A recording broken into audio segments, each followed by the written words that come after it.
New infections are slowing down in India. New cases have dropped in many cities, but in some states, the surge is still on. On Tuesday, more than 200,000 cases were reported.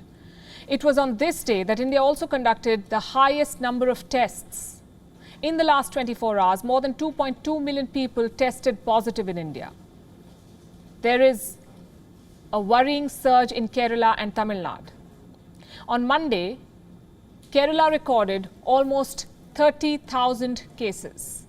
Tamil Nadu had more than 34,000 new cases. What about active cases? India now has less than 2.5 million active cases. They fell by almost 100,000 yesterday. Close to 25 million people have recovered so far. Almost 300,000 people have turned negative on Tuesday. No major fall in fatalities though. Once again, India reported more than 4,000 deaths in a day. The key to beat this is vaccines, as we've been saying from day one, and India wants to procure more now. But it's not going to be easy. Shortages are a global story. Pharma giants do not have enough shots. 2 days back, we told you how Pfizer and Moderna refused to supply to Indian states directly. They will only deal with the central government in India.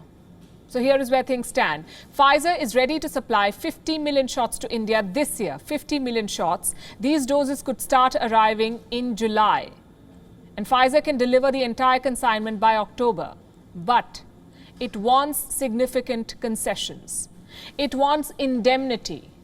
What is that? What is indemnity? It is legal immunity from any future lawsuits related to Pfizer vaccines. So basically, if something goes wrong, Pfizer does not want any legal liability in India.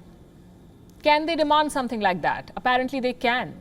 Pfizer says 116 countries around the world have approved indemnity to this company. 116 countries have given guarantees against lawsuits over Pfizer vaccines.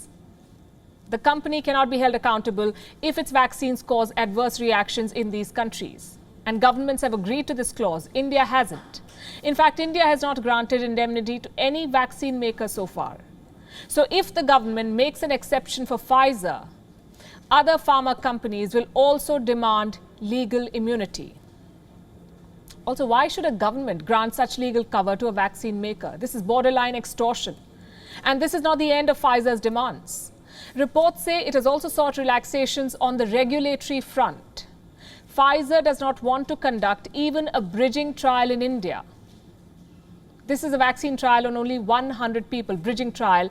Pfizer wants an exemption from it. What about Moderna? They will not be able to supply any vaccines to India this year. They don't have the shots, they say.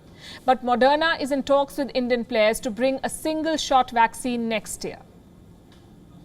So going by most estimates, India will have to wait to procure more vaccines. And while the need is urgent, we say this cannot be fulfilled by surrendering to pharma giants.